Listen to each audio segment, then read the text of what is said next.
अस्सलाम वालेकुम बेटा। बेटा, हम अपना टॉपिक पढ़ रहे थे प्रोजेक्टाइल मोशन से मुताल्लिक़। प्रोजेक्टाइल है क्या, इसकी मोशन, फिर इसकी इंस्टेंटेनियस वेलोसिटी, फिर हाइट क्या होगी इसका, फिर रेंज का रिलेशन क्या होगा, टाइम ऑफ फ्लाइट क्या होगा, मुख्तलिफ़ तरह के शॉर्ट क्वेश्चंस MCQs हमने डिस्कस किए। आज भी हमारा वही टॉपिक है, इसमें से काफ़ी सारे शॉर्ट क्वेश्चंस हमारे रहते थे, वो आज हमने कवर करने हैं। तो बेटा स्टार्ट करते हैं टाइम को वेस्ट किए बगैर। प्रोजेक्टाइल मोशन में से बेटा आपका एक क्वेश्चन बनता है, वो कहता है कि साबित करें, prove that for angles of projection exceeds और fall short of 45 degree by amount the ranges are equal. बेटा वो सवाल हमसे कर रहा है कि एक ऐसा एंगल जिसकी एक जैसी वैल्यू 45 से या तो कम हो या 45 के एंगल से ज़्यादा हो। 45 के एंगल के अंदर एक जैसी इंक्रीज़ या एक जैसा इसके अंदर जो कमी है, इन दोनों एंगल्स के ऊपर देखें, 45 से जितना बढ़ा लें या 45 से जितना कम कर लें, लेकिन बढ़ाना भी और कम करना भी एक जैसा हो, उन दोनों एंगल्स के ऊपर रेंज ऑफ द प्रोजेक्टाइल ये सेम होगी। इसको कैसे साबित करना है? फ़र्ज़ कर लेते हैं फाई वो एंगल है जो कि 45 के एंगल से बढ़ता भी है और 45 के एंगल से कम भी होता है। अगर उसे फाई से ज़ाहिर कर दिया जाए तो यहाँ से रेंज का फार्मूला हम जानते हैं कि ये VI² sin 2 theta divided by g, जहाँ VI एक प्रोजेक्टाइल की इनिशियल वेलोसिटी और sin 2 थीटा ये वो एंगल है जो हॉरिजॉन्टल के साथ एक प्रोजेक्टाइल बनाता है। जी ग्रेविटेशनल एक्सेलरेशन है बेटा, ठीक है। अब फ़र्ज़ कर लेते हैं पहले एंगल 45 से एक जैसा इंक्रीज़ करता है और थीटा कंसीडर कर लेते हैं वो एंगल है जो 45 से बढ़ेगा। कितना कुछ बढ़ेगा?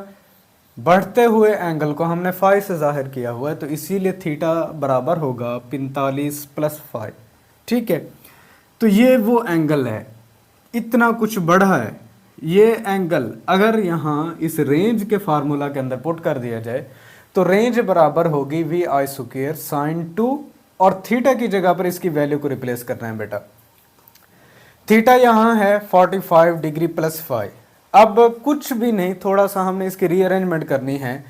यहाँ से VI² वैसे का वैसे, साइन वैसे 2 को मल्टीप्लाई कर देंगे। पहले 45 डिग्री से तो 90 डिग्री बनेगा, फिर इस 2 को 5 से मल्टीप्लाई करेंगे तो 2 5, जस्ट 2 को मल्टीप्लाई कर देंगे इंटरनल एंगल्स के साथ, डिवाइडेड बाय जी वैसे का वैसे, फिर यहाँ से VI²।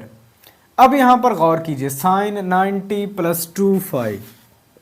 बेटा असाइन एंगल के लिए एक बात जहन में रखिएगा कि जैसे ही इसका एंगल 90 से बढ़े या कम हो तो साइन चूंकि एक ऑड फंक्शन है, ये बदल जाता है कॉस के अंदर, cos 2 फाई इसे लिखा जाता है। तो इसीलिए साइन 90 + 2 फाई इसको आप बदल देंगे किससे? cos 2 फाई से। अब इस रेंज के फार्मूला को रहने दें, हमने एंगल बढ़ाया था, ठीक है।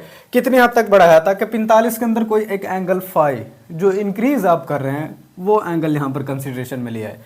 अब फर्ज कर लेते हैं अब यही एंगल है लेकिन 45 से कुछ हद तक कम हो रहा है। कितनी हद तक कम हो रहा है? वो जो कमी एंगल के अंदर आ रही है, अगर उसे आप फाई से रिप्रेजेंट कर लें तो यहां पर देखें रेंज के उसी फार्मूला के अंदर R बराबर होगा VI² sin 2 45 - फाई, थीटा की इस वैल्यू को पुट करना है। फिर से वही स्टेप एक करना है, इस 2 को इंटरनल जितने एंगल्स हैं इनके साथ मल्टीप्लाई कर लें, तो VI² sin 2 को 45 से मल्टीप्लाई करेंगे तो 90 डिग्री, माइनस की अलामत लगाएंगे और फाई के साथ मल्टीप्लाई करेंगे तो 2 फाई बन जाएगा, डिवाइडेड बाई जी वैसे चलाएं। अब फिर से यहाँ पर ये फार्मूला लगेगा, 90 से या ज़ाविया कम हो या 90 से एंगल बढ़ जाए तो हमेशा साइन कॉस में बदल जाता है। तो साइन 90 - 2 फाई इसको अब किस में लिखेंगे? cos 2 फाई लिखेंगे। अब यहाँ पर गौर करें, एंगल चाहे हमने 45 से बढ़ाया, कितना कुछ बढ़ाया? Phi angle. एंगल चाहे हमने 45 से कम किया, कितना कुछ कम किया? फाई एंगल कम किया। अब 45 के अंदर एक जैसा इंक्रीज और 45 के अंदर एक जैसा कमी, ये दोनों इनके अंदर रेंज के फार्मूला को देखें तो VI² cos 2 फाई है और इधर भी VI² cos 2 फाई है और divided by g divided by g. यहाँ से रिजल्ट अखज़ होता है कि अगर 45 के एंगल के अंदर एक जैसी इंक्रीज़ करें या 45 में से एक जैसी डिक्रीज़ करें, 45 के एंगल के अंदर एक जैसी वैल्यू एंगल की अगर आप बढ़ा भी दें और उसी ही 45 के एंगल के अंदर एक जैसी एंगल की वैल्यू कम कर दें, अब जो आपको एंगल हासिल होंगे उनके ऊपर रेंज सेम होगी। ठीक है बेटा, कैसे सेम होगी, यहाँ से फार्मूला हमें बता रहा है। पहला ये शॉर्ट क्वेश्चन था आपका।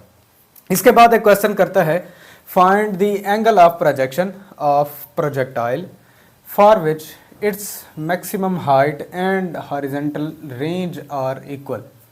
वो एंगल बता दें जिस पर एक प्रोजेक्टाइल का मैक्सिमम हाइट और हॉरिजॉन्टल रेंज आपस में बराबर हो जाएं, वो एंगल मुझे कैलकुलेट करके दें। ये शॉर्ट क्वेश्चन आपका आ चुका है।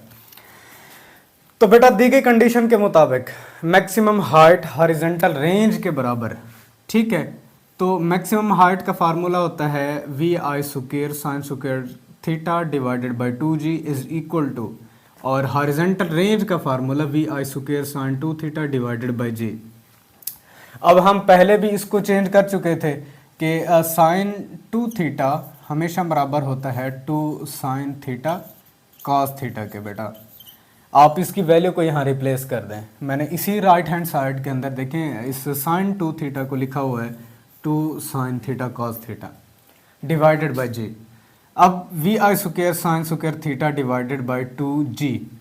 अब गौर करें, यहाँ से g इधर से भी g, ये कैंसल आउट हो जाएंगे, दोनों तरफ मौजूद है इक्वेशन के, और इधर से वी आई स्क्वायर भी इक्वेशन के दोनों तरफ मौजूद है, इसे कैंसिल कर दें तो साइन स्क्वायर थीटा यहाँ से बाकी रहा डिवाइडेड बाई 2 ये रिमेनिंग रहा, इधर से 2 sine theta cos theta. Sine की एक पावर ये है, साइन का स्क्वायर यहाँ मौजूद है, इसकी पावर कैंसिल आउट हो जाएगी, बाकी remaining term sign theta divided by 2 और इधर से 2 कॉस थीटा होगा। ठीक है बेटा, डिवाइडेड बाई 1 लिखें या ना लिखें, इतना तो सेंस है आपके पास के नीचे से इसके जितनी भी टर्म्स थी वो कैंसिल हो गई हैं। आप क्या करें, यहाँ से कॉस थीटा को साइन के नीचे डिवाइड कर दें और 2 को यहाँ मल्टीप्लाई कर दें क्रॉस मल्टीप्लिकेशन से, तो यहाँ वैल्यू जो बनेगी sine theta divided by cos theta is equal to 4 बनेगा। Sine theta over cos theta tan theta होता है और 4 दूसरी तरफ मौजूद है, tan theta is equal to 4। Theta find करना चाहेंगे तो टेन इनवर्स ऑफ 4 लिखा जाएगा। इसकी वैल्यू 75 डिग्री और 57 मिनट के बराबर होता है। अब इसको कुछ आपकी जो बुक्स हैं उनके अंदर एग्जाम्पल के तौर पर लिया हुआ है, अप्रॉक्सीमेटली इक्वल टू 76 डिग्री भी पुट करता है, और ये MCQs भी आ चुकी है बेटा आपकी। तो एज सच इसको नोट करें, ये सिलेबस के अंदर शामिल नहीं है, मैंने आपको सॉल्व करा दी हैं, इनको नोट कर लीजिएगा। ये 12 रिपीटेड क्वेश्चंस हैं आपके जो प्रोजेक्टाइल से शॉर्ट क्वेश्चन के तौर पर या MCQs के तौर पर वो आपसे पूछ चुका है। इसके बाद एक और शॉर्ट क्वेश्चन बेटा आपसे पूछता है, prove that GT square divided by 8 is equal to h, के टाइम ऑफ फ्लाइट जो एक प्रोजेक्टाइल का है उसका स्क्वायर करें, उसके साथ ग्रेविटेशनल एक्सेलरेशन को ज़रब करें और 8 पर तकसीम करें तो ये हमेशा हाइट ऑफ द प्रोजेक्टाइल के बराबर होता है। एक जगह पर तो उसने आपसे ये सवाल किया हुआ है कि टाइम ऑफ फ्लाइट और हाइट ऑफ द प्रोजेक्टाइल के दरमियान में करेक्ट रिलेशन क्या है, MCQs के तौर पर उसने आपसे पूछ लिया है। दूसरी जगह पर उसने कहा है कि प्रूव करें टाइम ऑफ फ्लाइट और हाइट ऑफ द प्रोजेक्टाइल के दरमियान में क्या कुछ रिलेशन है, उस रिलेशन को प्रूव करें।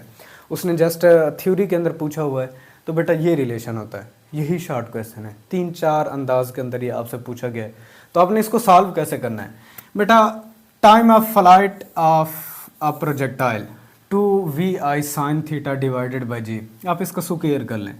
लेफ्ट हैंड साइड का स्क्वायर t स्क्वायर बनेगा और राइट हैंड साइड का स्क्वायर 2 का स्क्वायर 4 vi इनिशियल वेलोसिटी का स्क्वायर और sine square theta divided by g square. ठीक है बेटा, अब अपनी तरफ से हम ऐसे करते हैं, इस जी स्क्वायर को 2 अलग अलग से g और g अलग कर दें, इसकी पावर्स 1-1 कर दें, बाकी ऊपर वाली जो कीमत है ये वैसे के वैसे रहने लें। इसके बाद आप इसको थोड़ा सा रीअरेंज कर लें, एक यहाँ से g की टर्म को यहाँ t स्क्वायर से मल्टीप्लाई कर लें तो ये gt स्क्वायर बनेगा, और इधर से बाकी टर्म वैसे के वैसे 4vi square sine square theta और डिवाइडेड बाई जी की एक टर्म यहाँ पर बाकी रहेगी। आगे मजीद थोड़ा सा सिंप्लीफाई कर लें, जी टी स्क्वायर वैसे रहने दें, इस राइट हैंड साइड की तरफ आप अपनी तरफ से 2 से मल्टीप्लाई भी कर लें और 2 से डिवाइड भी कर लें। ठीक है बेटा, 2 से मल्टीप्लाई और डिवाइड करने के बाद बाकी टर्म्स को वैसे लिखें, 4vi square sine square theta divided by जी।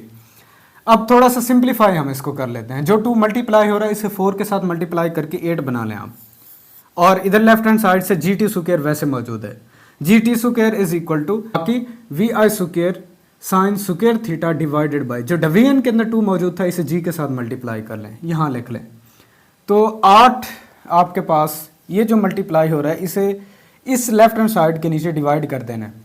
जाहिर सी बात है इस टर्म के साथ ये मल्टीप्लाई हो रहा है तो इक्वेशन की दूसरी तरफ ये आकर डिवाइड हो जाएगी, ये G T square divided by 8 बनेगा, और दूसरी तरफ V I square sine square theta divided by 2g वैसे रह जाएगा।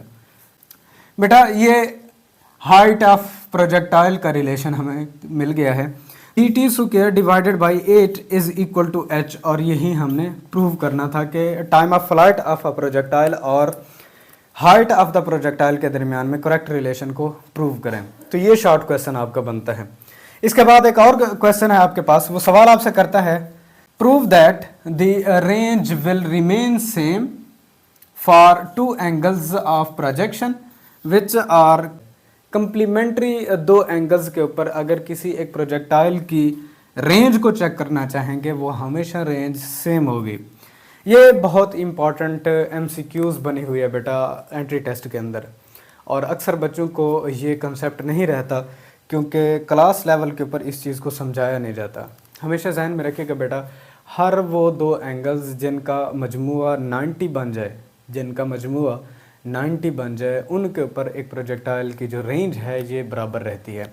आपकी तमाम तर जितने भी बोर्ड्स हैं उनकी बुक्स के अंदर उसने एक ग्राफ सा बनाया हुआ है साइड के ऊपर, और ग्राफ के ऊपर जाके देखिएगा कुछ ऐसे स्पेसिफिक एंगल्स हैं जिनके ऊपर वो रेंज ग्राफ के अंदर एक जैसी दिखा रहा है आपको, वहाँ से ये क्वेश्चन निकलता है।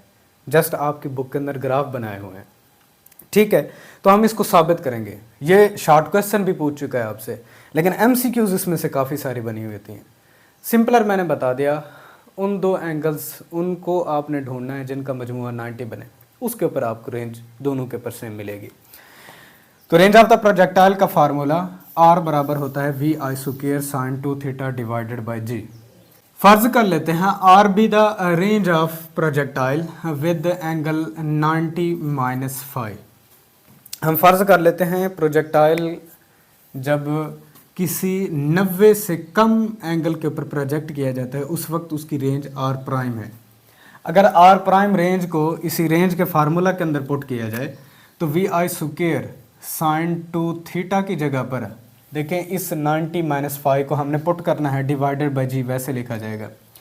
अब इस रेंज के लिए R प्राइम की जो वैल्यू होगी v I square divided by g, और साइन 2 को मल्टीप्लाई करेंगे 90 से 180 डिग्री बनेगा, और इस 5 के साथ जब 2 को मल्टीप्लाई करेंगे तो ये 2 बनेगा। ठीक है बेटा, R प्राइम नई आने वाली रेंज बराबर होगी, यहाँ से एक बात को नोट कीजिएगा बेटा, साइन 180 डिग्री माइनस 5 कोई भी एंगल बना लें या 2 जैसे आपका लिखा गया है, ये बराबर हमेशा होता है साइन थीटा के। साइन अगर π/2 प्लस थीटा या π/2 माइनस थीटा लिखा गया हो तो साइन को काज में बदल देते हैं, जो हम ऑलरेडी कर चुके हैं, ये था हमारे पास। ठीक है, π/2 90 के लिए इस्तेमाल किया जाता है। इसी तरह से साइन पाई प्लस थीटा हो या साइन पाई माइनस थीटा हो, साइन की वैल्यू साइन में ही रहती है। तो साइन एक ऑड फंक्शन है, पाई माइनस थीटा हो जाए या पाई प्लस थीटा हो जाए, साइन हमेशा साइन ही रहता है, तो इसीलिए साइन 2 थीटा लिखा जाता है। अब वहाँ से 2 है तो इसीलिए यहाँ पर हमने इसे लिखा हुआ है आर प्राइम बराबर होगा v I square sine 2 divided by g के। ठीक है, अब यहाँ से गौर कीजिए, पहली रेंज ये थी v I square sine 2 theta divided by g, और यहाँ पर अगर देखना चाहेंगे तो भी ये आर प्राइम ये v I square sine 2 theta divided by g के बराबर है। तो पहली रेंज की राइट हैंड साइड और सेकंड रेंज की राइट हैंड साइड आपस में बराबर हैं, तो इनकी लेफ्ट हैंड साइड्स भी आपस में बराबर होंगी। तो यहाँ से एक बात जाहिर होती है, आर बराबर है आर प्राइम के। बात को दोबारा से सुनिएगा बेटा, कंफ्यूज नहीं होना। यहाँ v I square sine 2 theta divided by g, ये तो हम ऑलरेडी रेंज को जानते थे। हम यहाँ फर्ज कर लेते हैं कि कोई एक और रेंज है प्रोजेक्टाइल की, और उस रेंज के ऊपर एंगल जो बनता है वो 90-5 बनता है। ठीक है, अब जब इस 90-5 के ऊपर इसको प्रोजेक्ट किया जाता है तो साइन चूँकि ऑड फंक्शन है, इसकी वैल्यू वैसे ही रहती है 2 के बराबर, और फाई या थीटा ये वही एंगल है जो 90 में चेंज से आता है। अब यहाँ पर देखें, यहाँ भी एक जैसा रिलेशन है, इधर भी राइट हैंड साइड एक जैसी है, तो लेफ्ट हैंड साइड इनके आपस में बराबर हो जाएंगी। अब यहाँ से क्या दिखाए कि थीटा और ये जो एंगल हमने लिया था, अगर इनके ऊपर रेंज बराबर है तो ये एंगल्स आपस में बराबर होंगे। ठीक है, अगर ये रेंज आपस में बराबर हैं तो इनके एंगल्स भी क्या होंगे, बराबर होंगे। अगर एंगल बराबर हो जाएं तो यहाँ से देखें थीटा बराबर है 90-5, मैंने इसे लिखा हुआ है।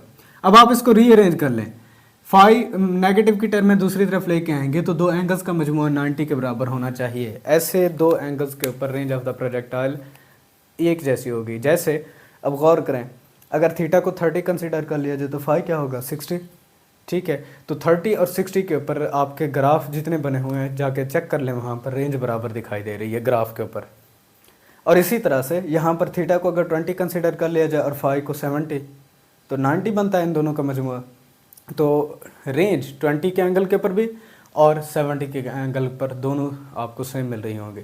ठीक है, इसी तरह से 45-45, 50-40, 70-20 हो गया, 80-10 हो सकता है। तो इस तरह के एंगल, ऐसे एंगल्स जिनका मजमूआ 90 हो, उनके ऊपर रेंज सेम होती है। यही क्वेश्चन उसने हमसे पूछा था। इसके बाद कुछ डेफिनेशंस बेटा आपके इस टॉपिक में से आती हैं। पहला है बैलिस्टिक फ्लाइट। डिफाइन इसको कैसे करते हैं बेटा, when a projectile is given an initial push and then allowed to move freely due to inertia and the gravity is called as ballistic flight. जब एक प्रोजेक्टाइल को इब्तदाई एक पुश देकर छोड़ दिया जाए और ये ग्रेविटी और इनर्शिया के ज़ेर असर अपनी हरकत को, अपनी उड़ान को जारी रखे, तो इस तरह की फ़्लाइट को क्या कहा जाता है बेटा, बैलिस्टिक फ़्लाइट कहा जाता है। इसके बाद दूसरी डेफिनेशन आपसे पूछता है बैलिस्टिक मिसाइल की। बैलिस्टिक मिसाइल क्या है, unpowered and unguided missiles are called as ballistic missiles. जितने भी एक लड़ाका तैयारे से कुछ बम वगैरह एक टारगेट को हिट किए जाते हैं, ये अनपावर्ड होते हैं, मतलब हम इनको कंट्रोल नहीं कर सकते। एक दफ़ा बस इनको जैसे ही रॉकेट में से या फिर जेट्स हैं उनमें से छोड़ा जाता है, तो अब आगे इनको आप गाइड नहीं कर सकते। तो इस तरह के अनगाइडेड मिसाइल्स को बेटा क्या कहा जाता है, ये बैलिस्टिक मिसाइल्स कहा जाता है इनको। यूजेस इनके क्या होते हैं, एक तो बेटा ये शॉर्ट रेंज के अंदर इस्तेमाल किए जाते हैं। आपने देखा होगा कि कोई एक कंट्री अपने ही एरिया के अंदर या फिर किसी साथ साथ जो टारगेट होते हैं, जो नज़दीक तक टारगेट होते हैं, उनको अचीव करने के लिए ये बैलिस्टिक मिसाइल्स इस्तेमाल करते हैं। ठीक है बेटा, लॉन्ग रेंज के लिए हमेशा याद रखिएगा बेटा, पावर्ड और गाइडेड मिसाइल्स इस्तेमाल किए जाते हैं। ठीक है, गाइडेड मिसाइल्स, जैसा कि आजकल जदीद टेक्नोलॉजी ड्रोन्स हैं हमारे पास, और भी काफ़ी सारे जदीद ऐसे हथियार हैं जिनको गाइड भी किया जाता है और पावर भी दी जा रही होती है और टारगेट के ऊपर हिट किया जा रहा होता है। तो ये था हमारा बेटा टॉपिक प्रोजेक्टाइल मोशन से रिलेटेड। काफ़ी सारे उनके MCQs जो हमने अंडरस्टैंड किए और काफ़ी सारे उनमें से शॉर्ट क्वेश्चन जो हमारे सिलेबस का हिस्सा नहीं है, इनको आप एज सच कॉपी करें यहाँ से, क्योंकि काफ़ी ये बार बार रिपीटेड क्वेश्चंस हैं और MCQs हैं। इंशाल्लाह अपने नेक्स्ट लेक्चर में मिलेंगे, तब तक के लिए इजाज़त दीजिए। अल्लाह हाफ़िज़।